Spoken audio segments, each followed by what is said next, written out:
यीशु मसीह ने उनको आज्ञा दी थी। चर्च ऑफ नॉर्थ इंडिया की जो लक्शनरी है उसके अनुसार आज जो हमने अध्याय पढ़े हैं, यूहन्ना का 20वां अध्याय 19 से 23 पद, यशाया का 44 अध्याय 1 से 5 पद, पहला कुरिन्थियों 12वां अध्याय 1 से 13 और प्रेरितों का काम 2 अध्याय 1 से और 11 पद। तो ये आज का जो CNI की सब मंडलियों के अंदर प्रचार किया जा रहा है, उसका थीम है the gift of the Holi spirit, पवित्र आत्मा के गिफ्ट्स। सबसे पहले हम यूहन्ना रचित सुसमाचार में जो बात हमें आज पढ़ी गई है 20वां अध्याय 19 से 23 पद, उसके ऊपर फोकस करेंगे। सप्ताह का पहला दिन था। सप्ताह का पहला दिन का मतलब है रविवार था, और ये घटना जो हुई है यूहन्ना के 20वां अध्याय में है, ये यीशु मसीह के पुनरुत्थान के बाद की घटना है। और आपको मालूम है कि जितने भी चेले थे वो डर के मारे एक कमरे के अंदर उन्होंने अपने आप को बंद कर रखा था। और डर क्यों रहे थे?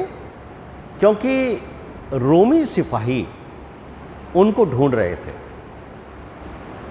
क्यों ढूंढ रहे थे? क्योंकि यीशु मसीह का जो पार्थिव शरीर था, जो यीशु मसीह को दफन किया गया था, तीसरे रोज वो मुर्दों में से जीवित हो गए थे, तो वहाँ उनका शरीर नहीं मिला था। और जो याजक महायाजक के लोग थे उन्होंने पिलातुस से और दूसरे लोगों से ये कहा था कि इसके शरीर को तो चुरा कर ले गए हैं। तो जब पिलातुस ने ये सुना कि उसके शरीर को चुरा लिया गया, तो उसने सिपाहियों को आदेश दिया कि क्योंकि ये लोग बोल रहे हैं महाराजा कि चेले चुरा के ले गए, इसलिए चेलों को ढूंढो। और रोमी सिपाही इतने सख्त थे, ऐसी सज़ा देते थे रोमी सिपाही कि उन सज़ा को हर आदमी बर्दाश्त नहीं कर सकता, बहुत ही कठोर सज़ा देते। तो आप उस बात को महसूस करिए कि इतनी सख्त सज़ा जो दी जाती थी, उसका जो भय होता था वो लोगों के मन में कितना होगा और चेलों के मन में कितना होगा। और इसीलिए चेले जो हैं वो एक कमरे को अंदर से बंद करके बैठे हुए हैं। और इस घटना में हम क्या पढ़ते हैं कि यीशु मसीह जो हैं वो अचानक वहाँ प्रवेश कर गए। तो पहली दो बातें हैं कि एक तो वो एक साथ बैठे हैं। कितने चेले हैं? 10 चेले। याद है आपको? एक तो यहूदा इस्करियोती है, उसने फांसी लगा ली है। एक थोमा है, वो वहाँ मौजूद नहीं है। तो 10 चेले वहाँ एक कमरे में बंद हैं। और आपको याद होगा यूहन्ना के 15वें अध्याय के 17वें पद में यीशु मसीह ने इनको एक आज्ञा दी थी। जॉन 15:17 में यीशु मसीह ने आज्ञा दी थी कि एक दूसरे से प्रेम करो। तो इनका जो एकत्रित होना है एक स्थान पर, इनके प्रेम को दर्शाता है। जब भी हम भी परिवार में एक जगह एकत्रित होते हैं, यह हमारे प्रेम का सूचक है कि हम एक जगह पे। और जब यीशु मसीह ने इनको ये आज्ञा दी थी कि आपस में प्रेम रखना, तो उस प्रेम को की वजह से ये एक स्थान के ऊपर एकत्रित थे। दूसरी इनकी जो इकट्ठा होने की वजह थी, वो भी यीशु मसीह ने जो कही है जॉन 17:11। यीशु मसीह ने इनके लिए प्रार्थना की थी। यूहन्ना का 17वां अध्याय 11वें पद के अंदर यीशु मसीह ने कहा था, हे प्रभु, जैसे तू और मैं एक हैं, ये भी हमारे समान एक हो जाए। यानी प्रभु यीशु मसीह ने इनके लिए ये प्रार्थना की थी कि ये एक हो जाएं। और इसीलिए ये चेले इस एकता के बीच में प्रार्थना के लिए सम्मिलित थे, डरे हुए थे, लेकिन फिर भी एक थे, क्योंकि प्रभु यीशु मसीह की प्रार्थना इनकी एकता के लिए की गई। तो हम यहाँ पर देखेंगे कि चेले डर के बंद थे।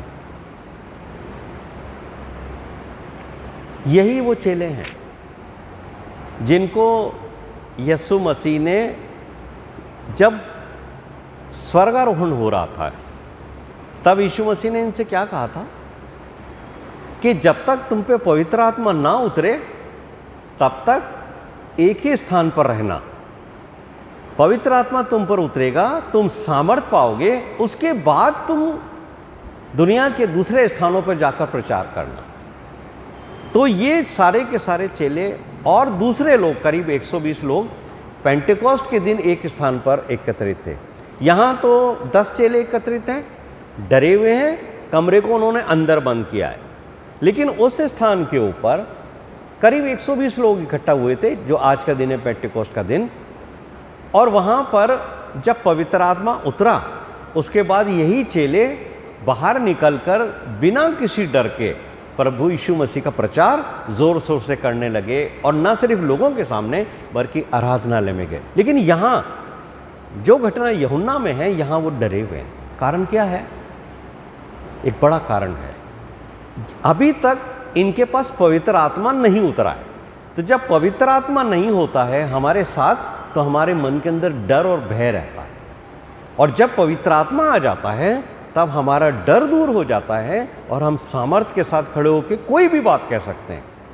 तो ये एक फर्क है बिना पवित्र आत्मा पाए हुए व्यक्ति में और पवित्र आत्मा पाए हुए व्यक्ति में। तो पवित्र आत्मा हमें सामर्थ्य देता है, पवित्र करता है और हमारे भय को दूर करता है। तो आज की स्थिति में जब यीशु मसीह का जिस दिन पुनरुत्थान हुआ और यीशु मसीह इन चेलों के बीच में आए हैं, तो ये चेले डरे हुए हैं। कारण मैंने आपको बताया कि उनको पवित्र आत्मा नहीं, एश्योरेंस था कि पवित्र आत्मा देंगे, लेकिन उस समय नहीं दिया। लेकिन देखिए, आप इस घटना को खोलिए, इसको यूहन्ना के 20वें अध्याय को, तो आपको एक बड़ी अद्भुत और गहरी बात भी सुनने को मिलेगी। क्या है? यूहन्ना का 20वां अध्याय उसके 22वें पद में क्या लिखा है यहाँ पर? यीशु मसीह जब उनके बीच में आए, तो यीशु मसीह ने उनसे क्या कहा? पवित्र आत्मा लो, फूका। इसमें दो चीज़ है, एक तो फूकना और एक यीशु मसीह का कहना पवित्र आत्मा लो। ये जो फूकना है, ये उत्पत्ति के शुरू के अध्यायों में आपने पढ़ा कि परमेश्वर ने जब आदम को बनाया, उसमें अपना श्वास फूका। तो ये जो श्वास है परमेश्वर का, इसमें बड़ी पावर है। आदम जो मिट्टी का था, इस श्वास के फूकने से उसमें सामर्थ आ गई, वो जीवित प्राणी बन गया और उसका स्वभाव परमेश्वर के स्वभाव के स्वरूप बना था। परमेश्वर ने जब बनाया था उसे, तो क्या कहा था? आओ हम इसको अपनी समानता और अपने स्वभाव के अनुसार बनाएं। तो ये जो श्वास है वही यीशु मसीह के पास है। और यीशु मसीह यहाँ क्या चाहते हैं कि पवित्र आत्मा दें। उसके बाद यीशु मसीह ने इनसे एक बात और कही, लेकिन यहाँ जो बात है वो समझने की, वो ये है कि इन्होंने पवित्र आत्मा को ग्रहण नहीं किया। यीशु मसीह ने तो ऑफर दिया है, चेलों से क्या कहा? पवित्र आत्मा लो, उन पे फूका भी। लेकिन चेले इतने डरे हुए थे, पहले तो उनको यही विश्वास नहीं था कि यीशु मसीह जीवित हो गए हैं, तो उन्होंने पवित्र आत्मा को रिसीव नहीं किया। इसलिए जब डे ऑफ पेंटिकॉस्ट आया, उस दिन पवित्र आत्मा उन पर उतरा। अगर वो उस दिन रिसीव कर लेते, तो फिर बाद में उतरने की आवश्यकता नहीं थी, पर क्योंकि उन्होंने उसको रिसीव नहीं किया, इसलिए परमेश्वर ने उनको पेंटिकॉस्ट के दिन बुलाया। अब जो महत्वपूर्ण बात यहाँ लिखी है 23वें पद के अंदर, यहाँ क्या लिखा हुआ है? यीशु मसीह ने कहा था पवित्र आत्मा रिसीव करो, लेकिन साथ ही यीशु मसीह ने इनको एक ऑथोरिटी दी चेलों को। पहले तो कहा पवित्र आत्मा लो, फिर कहा जिसके तुम पाप क्षमा करोगे ना, उसके पाप क्षमा हो जाएंगे, जिसके तुम पाप छोड़ दोगे उसके पाप छूट जाएंगे। अब कई लोग ये सोचते हैं कि चेलों को पाप क्षमा करने की प्रभु यीशु मसीह ने ऑथोरिटी दी है।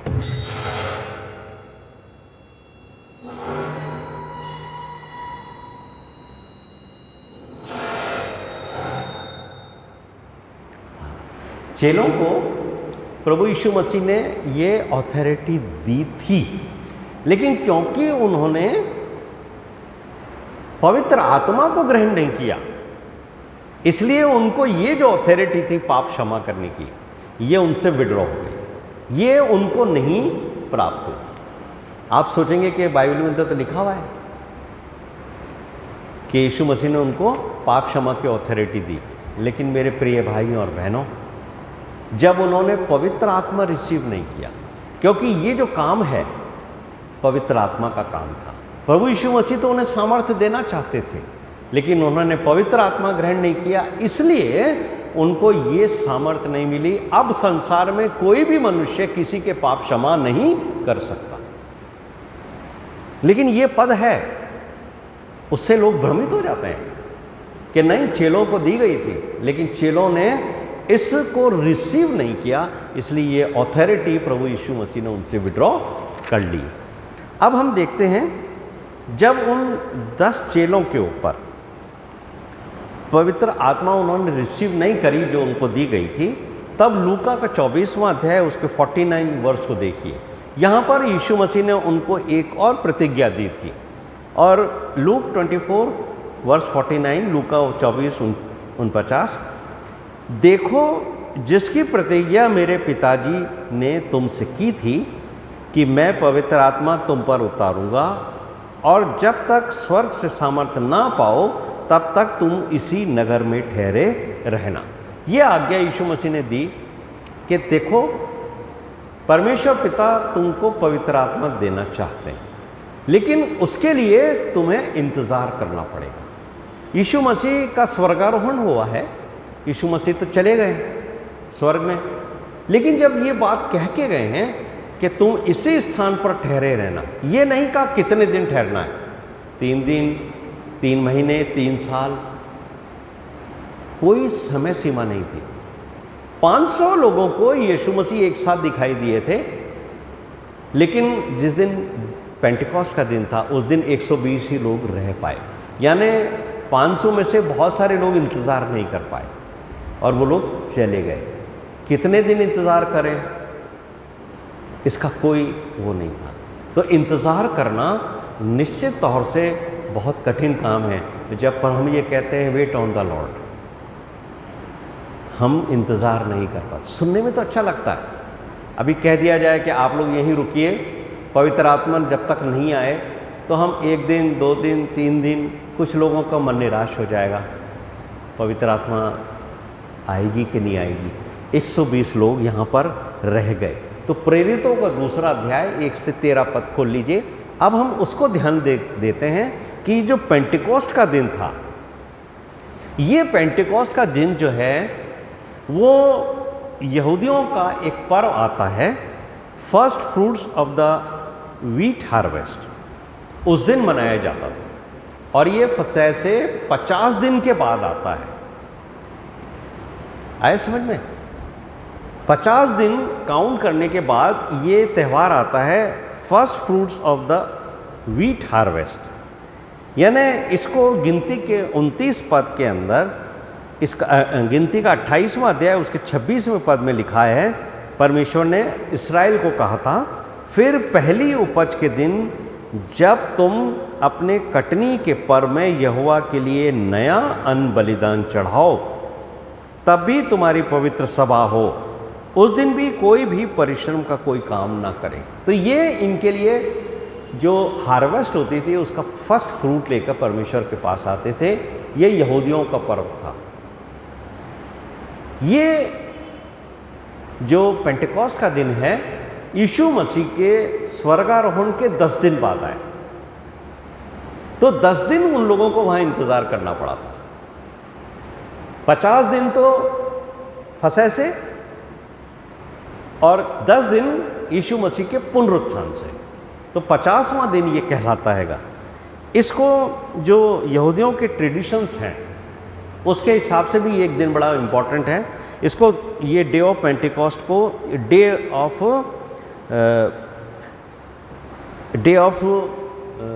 व्यवस्था, डे ऑफ लॉ भी कहते थे वो। उस दिन उनका ये मानना है, इस दिन परमेश्वर ने इनको व्यवस्था दी थी।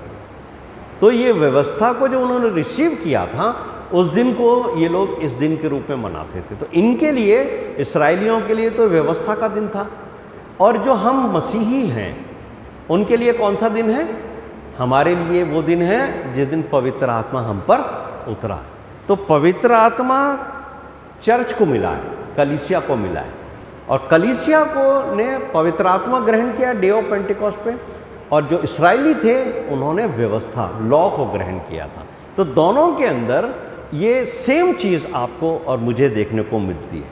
इसलिए जो फीस्ट है यहूदियों का, ये बड़ा महत्व रखता है उन लोगों के लिए, क्योंकि उस समय ये जो क्लाइमेट है ना, मौसम जो है वो ठीक हुआ करता था।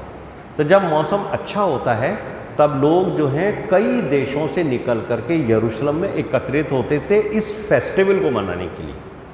आया समझ में आपके?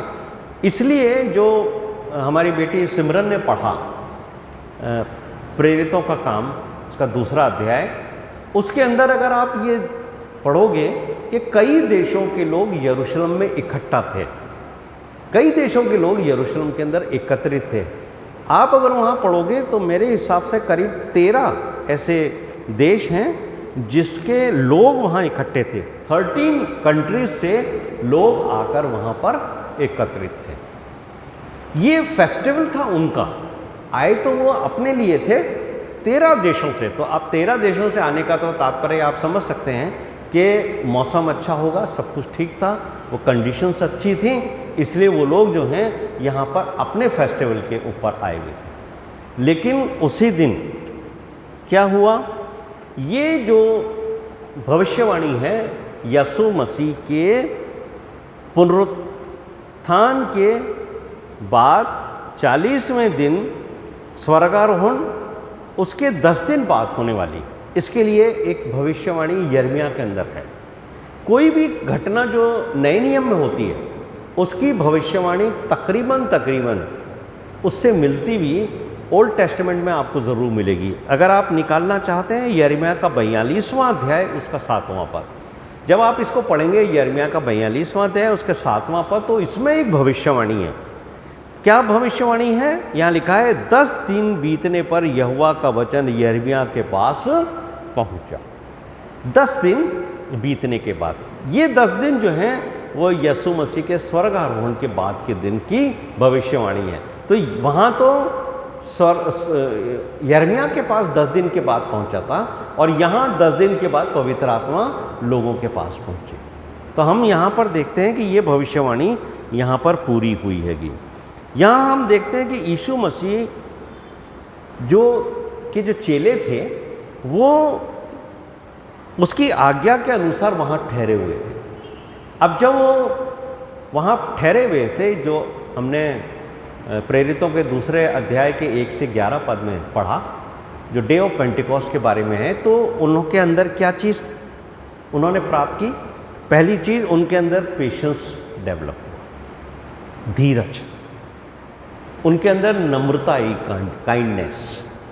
तीसरी चीज़ कंपैशन, वो उनके चरित्र के अंदर बढ़ता चला गया, एक दूसरे के प्रति, एक दूसरे के लिए एकजुटता में। और जब एक साथ होते हैं तो परमेश्वर का आत्मा हम पर उतरता है। कई बार ये कहा जाता है कि परमेश्वर का आत्मा इंडिविजुअल व्यक्ति पर उतरता है। ये बात किसने कही थी? ये बात यूहन्ना बपतिस्मा देने वाले ने कही। क्या कहा था यूहन्ना बपतिस्मा देने वाले ने? मैं तो तुम्हें पानी से बपतिस्मा देता हूँ, लेकिन एक यानी यीशु मसीह जो मेरे बाद आएगा वो तुम्हें आग और पवित्र आत्मा से बपतिस्मा देगा। तो आग और पवित्र आत्मा का जो बपतिस्मा है वो सिर्फ यीशु मसीह देता है। कई बार हम सोचते हैं कि एक इंडिविजुअल व्यक्ति को आके प्रभु यीशु मसीह आग और पवित्र आत्मा का बपतिस्मा देते हैं, लेकिन यीशु मसीह का जो पवित्र आत्मा का बपतिस्मा है, यानी पवित्र आत्मा एक साथ कई लोगों के ऊपर भी उतरता है। ये आपको मिल जाएगा प्रेरितों का 10वां अध्याय उसके 44वें पद के अंदर। तो क्या लिखा हुआ है? पतरस ये बातें कह ही रहा था कि पवित्र आत्मा सब सुनने वालों पर उतर गया। एक साथ ग्रुप में भी होली स्पिरिट मिलती है, और जब gift of the Holi spirit मिलती हैं तब एक तो हमें इंतज़ार करना पड़ता है। ये एक सबसे इम्पॉर्टेंट चीज़ है जो साधारणतया विश्वासी इस धीरज को नहीं करते। आपने देखा कि यीशु मसीह ने उनको कहा था, क्या कहा था? पवित्र आत्मा जब तक ना उतरे तब तक ठहरे रहना। तो ये तो नहीं कहा था कि कितने दिन ठहरना है, कितने महीने ठहरना है, लेकिन उनसे कहा था ठहरे रहना। अब ये आज्ञा सिर्फ उनके लिए नहीं थी, ये आज्ञा मेरे और आपके लिए भी है। हम लोग चाहते हैं कि हमें पवित्र आत्मा मिले, लेकिन हम धीरज नहीं रखते। हम में से बहुत से लोग ईगर हैं, वो चाहते हैं हमें पवित्र आत्मा मिल जाए, तुरंत मिल जाए। लेकिन परमेश्वर अपनी पवित्र आत्मा एकदम नहीं देता है। वो हमारे जीवन को, हमारे मन को, हमारी इच्छाओं को देखता है, क्या ये शरीर पवित्र आत्मा को ग्रहण करने के योग्य है कि नहीं, क्या इसके मन के अंदर ये इच्छा है कि नहीं। याद है आपको यीशु मसीह ने एक बात कही थी जो हम लोग बहुत ही मतलब सांसारिक दृष्टिकोण से ले लेते हैं। यीशु मसीह ने क्या कहा था, मांगो तो तुम्हें दिया जाएगा। तो हम जब भी मांगने की बात होती है ना, तो क्या सोचते हैं कि हम सांसारिक चीज़ें मांग लें, ये मांग लो वो मांग लो। ये नहीं है। क्या कहा है यीशु मसीह ने कि तुम पवित्र आत्मा मांगोगे तो क्या तुम्हें प्रभु परमेश्वर पवित्र आत्मा नहीं देगा। तो यीशु मसीह चाहते हैं हम पवित्र आत्मा मांगे। लेकिन हम जो संसारिक लोग हैं वो हमारे लिए संसार की चीज़ें मांगने लगते हैं। यीशु मसीह हमें सांसारिक चीज़ें देने नहीं आया था। यीशु मसीह का क्या वादा था, मैं तुम्हें एक सहायक दूंगा जो तुम्हारे साथ रहे, तुम्हारे अंदर रहे। तो ये जो पवित्र आत्मा है ये बहुत ही पवित्र चीज़ है और बहुत महंगी है। इसको सस्ता मत समझिए मेरे प्रिय भाई और बहनों। ये सोने चांदी से भी ज़्यादा बहुमूल्य है, और जो चीज़ सोने चांदी से के बराबर उससे भी ज़्यादा बहुमूल्य हो तो शैतान क्या करता है, उसका डुप्लीकेट बना देता है। जो चीज़ महंगी होती है ना, आपने देखा कि लोग नकली सोना बेच जाते हैं, है ना। क्यों? क्योंकि सोना महंगा है। नकली हीरे बांट जाते हैं, लोगों को पहचान नहीं होती है, वो सोचते हैं कि हमने हीरा ले लिया। नकली नोट, 2000 रुपये का नोट नकली छाप दिया और बांट दिया 500 का नोट, आपने देखा होगा। क्यों? क्योंकि वो महंगे हैं। जो चीज़ बहुत महंगी होगी उसी की डुप्लीकेट बनाई जाएगी। तो आप पवित्र आत्मा को सस्ता मत समझना कि हमने कहा और पवित्र आत्मा हमें मिल गई, ऐसे नहीं मिलती है। कई बार लोगों को ये धोखा हो जाता है कि हमें पवित्र आत्मा, और शैतान यही करता है, जिनमें धीरज नहीं होता, जो चाहते हैं हमें तुरंत मिल जाए। और क्यों उनके अंदर ये इच्छा होती है कि हमें पवित्र आत्मा के जो गिफ्ट मिलेंगे उससे हम बहुत बड़े बड़े काम करेंगे और लोग हमें सराहेंगे। लोगों को प्रभावित करने के लिए, लोगों के बीच में अपने रेपुटेशन को बढ़ाने के लिए, इज्जत को बढ़ाने के लिए लोग पवित्र आत्मा का इस्तेमाल करना चाहते हैं। तो ऐसे लोगों को असली पवित्र आत्मा नहीं मिलती, बल्कि नकली पवित्र आत्मा शैतान उनको दे देता है। और जब किसी व्यक्ति को नकली पवित्र आत्मा मिल जाती है तो क्या सोचता है, मुझे तो पवित्र आत्मा मिल गई। फिर वो असली पवित्र आत्मा के लिए कभी भी मेहनत नहीं करता और न परमेश्वर के पास जाता। और शैतान भी यही चाहता है कि ज़्यादा लोगों को नकली होली स्पिरिट मिल जाए। इसलिए आजकल बहुत सारे लोग होली स्पिरिट होने का दावा तो करते हैं, लेकिन उनको ये मालूम नहीं है कि उनके पास असली होली स्पिरिट है या नकली होली स्पिरिट। मेरे प्रिय भाइयों और बहनों, ये जो लोग हैं 120 लोग, इनसे सीखने वाली बात यह है कि इन्होंने बगैर इस बात के कि कितने दिन इनको ठहरे रहना है, इन्होंने परमेश्वर पिता की आज्ञा के अनुसार वहीं रुके रहे। उन्होंने कहा नहीं, प्रभु यीशु मसीह ने कहा है जब तक तुम पवित्र आत्मा ना पाओ तब तक तुम वहाँ से निकलकर मेरे लिए कोई काम नहीं करना। तो ये हमें मार्गदर्शन मिलता है कि अगर पवित्र आत्मा, असली पवित्र आत्मा हम पर, हमारे पास नहीं है तो हम कभी भी परमेश्वर की कोई सेवा नहीं कर सकते। अगर हम बिगर पवित्र आत्मा की सेवा कर रहे हैं वो फर्जी सेवा है, और उसके पीछे हमारी इच्छा होती है कि हमें मान सम्मान मिले, हमें पद मिले, हमें आदर मिले, लेकिन वास्तविकता में उनके पास पवित्र आत्मा नहीं होती।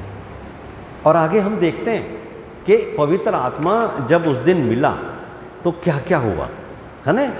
जब हम एक स्थान पर एकत्रित होते हैं तो पवित्र आत्मा हमें प्राप्त होता है। उसके लिए क्या क्या बातें होती हैं। जब पवित्र आत्मा हमें भरता है तो सबसे पहले हमें ये महसूस करना चाहिए कि हमें खालीपन है। अगर आपको पवित्र आत्मा मिल गया है, इट इज़ गुड। अगर आपको पवित्र आत्मा नहीं मिला है तो आपको ये महसूस होना चाहिए मेरे अंदर कुछ खालीपन है। उस खालीपन को भरने के लिए आपको होली स्पिरिट की आवश्यकता है। और जब आप एक साथ इकट्ठा होगे, जब आपको मंडली के रूप में भी आप आराधना के लिए इकट्ठा होगे, तो किसी किसी व्यक्ति को पवित्र आत्मा मंडली के बीच में भी प्राप्त हो जाती है, जिनके मन में ये इच्छा होती है कि हमें पवित्र आत्मा मिले। दूसरा, हमें आज्ञाकारी होकर एक स्थान पर वर्शिप के लिए एकत्रित होना चाहिए। एक साथ, क्या कहा था यीशु मसीह ने उन्हें, तुम एक साथ इकट्ठे रहना, एक स्थान पर रहना जब तक पवित्र आत्मा लगे।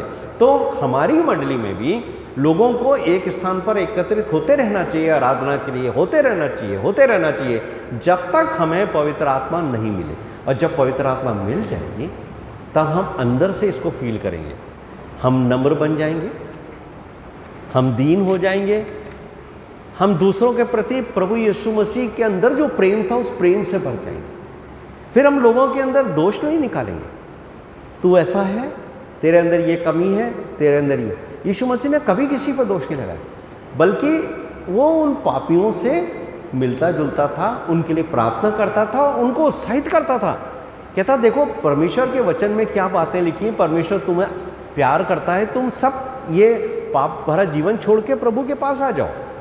तो पवित्र आत्मा एनकरेज करने वाली प्रार्थना है। जब भी कोई व्यक्ति आपको डिस्करेज करता है, यहाँ तक कि कोई प्रचारक पास्टर भी अगर खड़ा होकर डिस्करेज करता है, वो आत्मा पवित्र आत्मा नहीं। यीशु मसीह ने हमेशा इनकरेज किया। कितना भी गिरा हुआ इंसान यीशु मसीह के पास आया, उसने उसको रिजेक्ट नहीं किया। ये होली स्पिरिट का काम है, और होली स्पिरिट ही है जो हमें प्रभु यीशु मसीह के चरणों में लेकर के आ जाती है। तो हम यहाँ पर देखेंगे कि होली स्पिरिट का मिलना गिरे से गिरे शरीर के लिए भी अगर जरा भी इच्छा है ज़रूर मिलेगा, ज़रूर मिलेगा। होली स्पिरिट मंडलाता रहता है। जैसे आपने उत्पत्ति के शुरू में पढ़ा, जब परमेश्वर ने इस संसार को बनाया था तो क्या लिखा है, परमेश्वर का आत्मा मंडलाता था। चाहता है प्रभु, आज भी मंडलाता है उनके लिए जिनके पास पवित्र आत्मा नहीं है।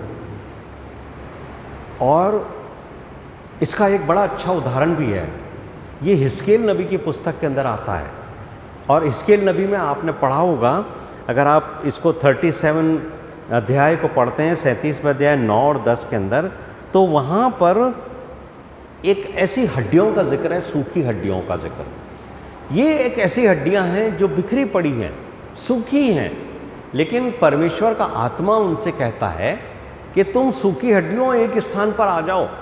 तो वो हड्डी से हड्डी जुड़ती है, फिर मांस उसके ऊपर चढ़ता है। ये देखिए परमेश्वर किस तरीके से काम करता है। जब हमारे पास पवित्र आत्मा नहीं होता है, हम सूखी हड्डियों के समान होते हैं, किसी योग्य नहीं होते। लेकिन जब परमेश्वर हमें पवित्र आत्मा देता है, तब वही हड्डियाँ जुड़ती हैं एक दूसरे के साथ, फिर उसके ऊपर मांस चढ़ता है ना। ये जो स्केल का आप अध्याय पढ़ोगे 37वां, इसके अंदर यही घटना है कि फिर उनके ऊपर मांस आने के बाद उस सांस से जो पवित्र आत्मा का पर्याय है उसको बुलाया जाता है कि अब इस शरीर के अंदर आत्मा का प्रवेश हो। तो हम एक सूखी हड्डियों के समान हो जाते हैं जब तक हमारे पास पवित्र आत्मा नहीं होता है। लेकिन इस संसार में जाने के लिए हमें मांस की ज़रूरत है, हमें पवित्र आत्मा की ज़रूरत है जो सांस है। और वही सांस जो आदम में परमेश्वर ने फूंका था, वही सांस आज हम पर पवित्र आत्मा के रूप में परमेश्वर फूंकना चाहता है। ज़रूरत इस बात की है कि हम उसको रिसीव कर लें।